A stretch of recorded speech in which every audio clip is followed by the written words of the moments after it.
पद्मा सचदेव।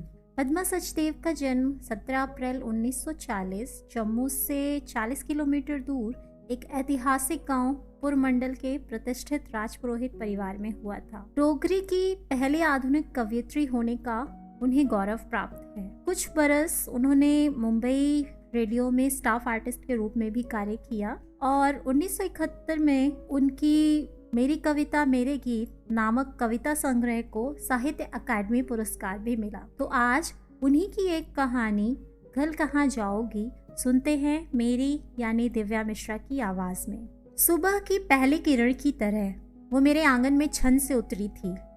उतरते ही टूटकर बिखर गई थी और उसके बिखरते ही सारे आंगन में पीली सी चमकदार रोशनी कोने कोने में फैल गई थी। खिलखिलाकर जब वो सिमटती तो रोशनी का एक घना बिंदु आंगन के बीचों बीच लरजने लगता।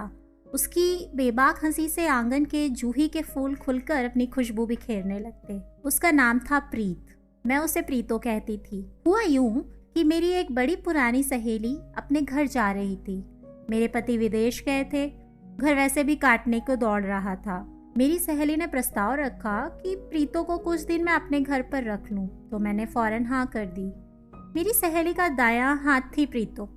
उसके किंडरगार्टन स्कूल के बच्चे उसे तीतो कहकर स्कूल में घुसते और फिर वो उनकी प्रीतो आंटी हो जाती। प्रीतो को प्रीत कहलवाने का शौक था, स्कूल से लेकर तकिए के गिलाफ तक। पर जब छुट्टियों में मैडम घर जाने लगी तो प्रीतो को साथ।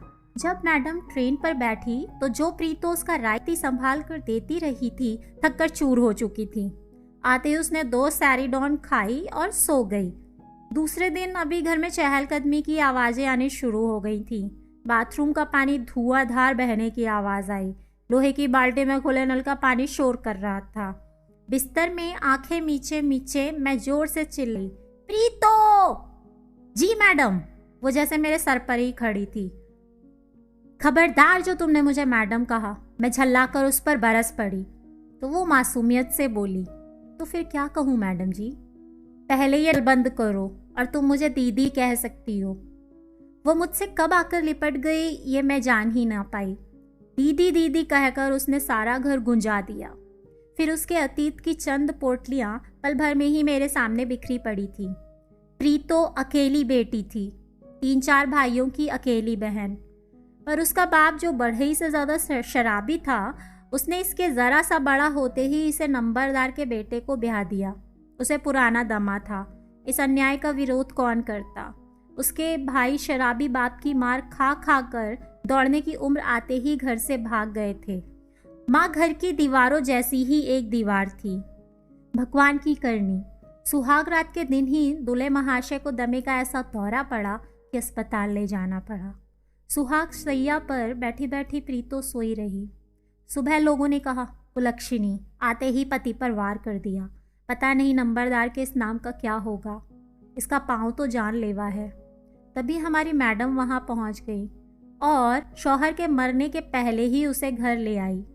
सारे गांव के मुकाबले में वो अकेली ही थी, पर दबंग ऐसी कि उसे देखते ही नंबरदार हुक्का छोड़ उठ खड़ा हो। इसी दबंगता की वजह से आज तक उसकी शादी नहीं हो पाई थी। ख्याति ऐसी थी कि पुरोहित भी उसकी जन्म पत्री लेकर कहीं जाने को राजी नहीं होता, सो कुंवारी ही रह गई। प्रीतो की आंखों में तैरते सपने मैडम ने बड़ी आसानी से पोंछ डाले और शहर में आकर बच्चों का किंडरगार्टन खोल दिया। प्रीतो को जो सहारा मिला तो उसने अपना सारा मन बच्चों में ही लगा लिया। मैडम उसे प्यार भी करती हैं, पर क्या मजाल जो उसे कभी पता भी चलने दें। प्रीतो जिसने शादी से सुहाग सनी भावरों में शर्मा शर्मा कर पाँव रखे, अग्नि के आगे कस्में वादे करते समय पिघलती रही, वो प्रीतो कब तक अनुशासन में रहेगी इसका भय मुझे बराबर लग रहा था। मेरे घर में आते ही जरा सी सहानुभूति उसकी आंखों में फिर से सपने के संदेशे बुनने लगी। सारा काम हंसते हंसते निपटा लेती और सारा दिन कोई 6 बार कंघी करके महा उबाऊ हेयर स्टाइल बनाती रहती। बिंदी लगाने का उसे बड़ा ही चाव था। मैंने एक दिन कहा, प्रीतो तू बिंदी लगाकर मिटा क्यों देती है? उदास होकर बोली, वो जो मर गया है, पर दीदी मेरा मन बिंदी लगाने को करता है। मैंने कहा, उससे तेरा क्या वास्ता है? ये कोई शादी थोड़ी ही थी। उत्साहित होकर बोली, यही तो मैं कहती हूँ, पर मैडम हमेशा टोक देती हैं। कहती हैं लाल बिंदी सिर्फ सुहागिनें लगा सकती है। तुम काली बिंदी लगाया करो। हाँ दीदी, काली बिंदी तो लगा ही सकती हूँ, और अब उसे मरे 1 साल भी तो हो गया है, अब उसका प्रेत मुझे तंग नहीं कर सकता। यह कहकर वो हंस पड़ी। वो कहने लगी, दीदी अगर वो जिंदा रहता तो मैं कभी गांव नहीं छोड़ती। शादी से पहले एक बार उसने रास्ते में मेरा हाथ पकड़कर कहा था, कसम खा प्रीतो, मुझे कभी छोड़कर ना जाओगी। और मैंने कसम कहा था, कभी नहीं। उसके घर वाले कहते हैं, हमें पता था कि ये ज़्यादा दिन नहीं रहेगा। हमने तो शादी इसलिए करवा दी थी कि प्रेत बनकर हमें तंग ना करे। मेरा गला उन्होंने काटना था, सो काट दिया। मैंने कहा, प्रीतो तू तो अभी 20 की भी नहीं हुई है, ऐसी बातें क्यों करती है? तेरी किसी भी बात से नहीं लगता कि तेरी शादी हो चुकी है।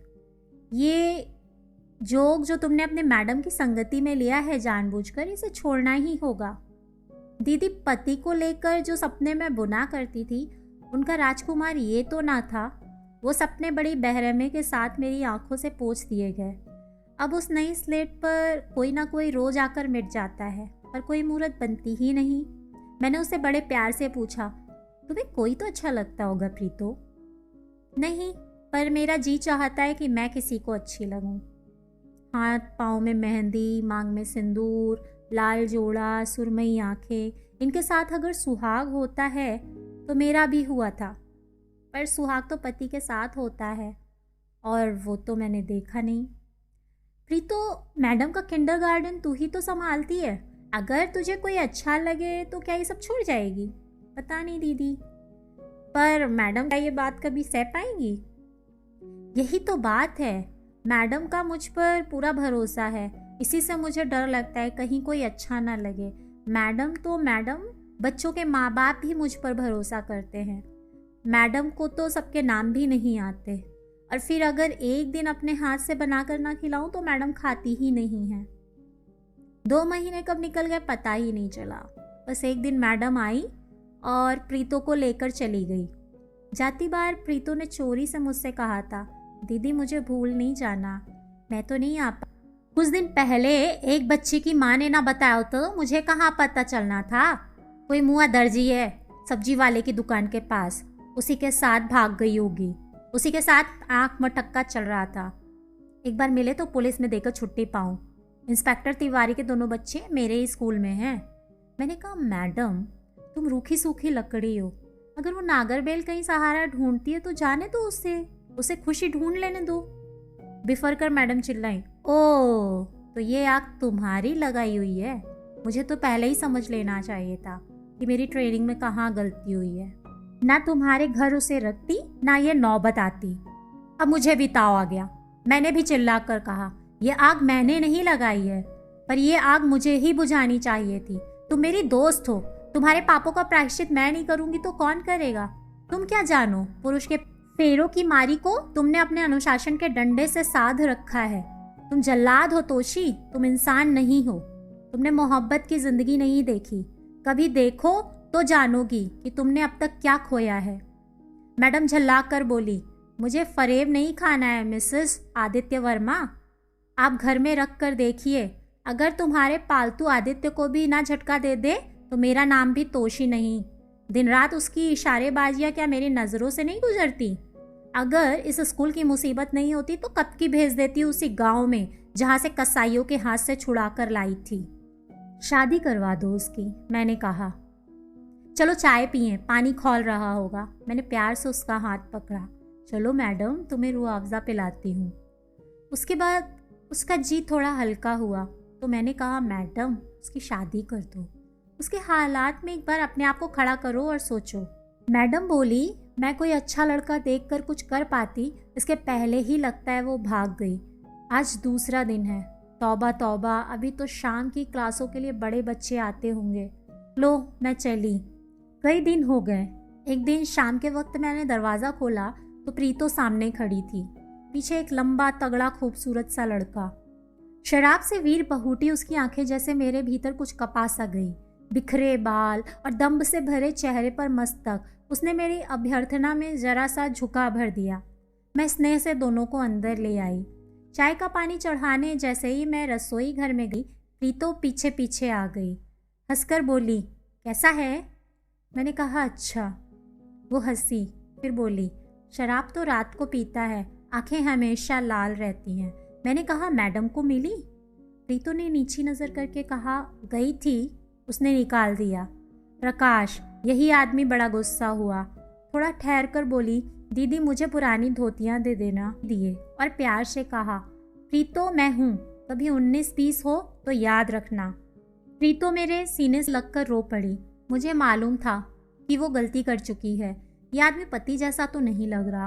फिर कुछ दिन बाद मैडम का फ़ोन आया और कहा, क्या दोस्ती निभा रही हो मिसेज आदित्य वर्मा? कल तुम्हारी वही साड़ी पहने प्रीतो मिली थी जो हमने साथ साथ कॉलेज के मेले से खरीदी थी। देखना कहीं साड़ी से कभी आदित्य को भुलावा ना हो। आदित्य? मैं चौंकी। ये मैडम कितनी संगदिल है। उसके दूसरे दिन ही प्रीतो फिर आई, पर अकेली। रसोई घर में आकर बोली, मुझे बैगन की पकौड़ियाँ बना दोगी? मैंने उसे भरपूर नज़र से देखा।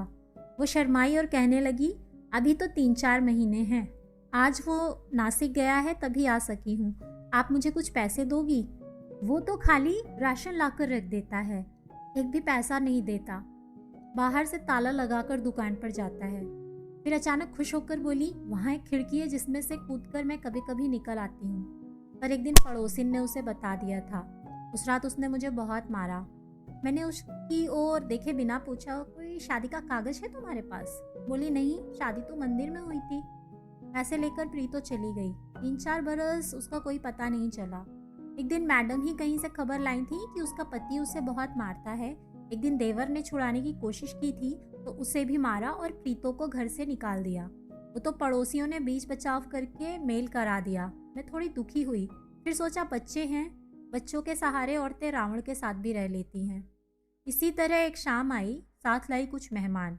आदित्य बाजार से कुछ सामान लाने गए थे, तभी दरवाजे की घंटी बजी। दरवाज़ा खोला तो एक अजनबी औरत अपने फूल से 2 बच्चों को थामे खड़ी थी। मैंने कहा, प्रीतो? वो बच्चों की उंगलियां छुड़ाकर यूं लिपटी जैसे इस भरी दुनिया में उसे पहचानने वाली सिर्फ मैं अकेली थी। मैंने उसे छुड़ाते हुए कहा, प्रीतो घर में मेहमान हैं, आओ अंदर चलो।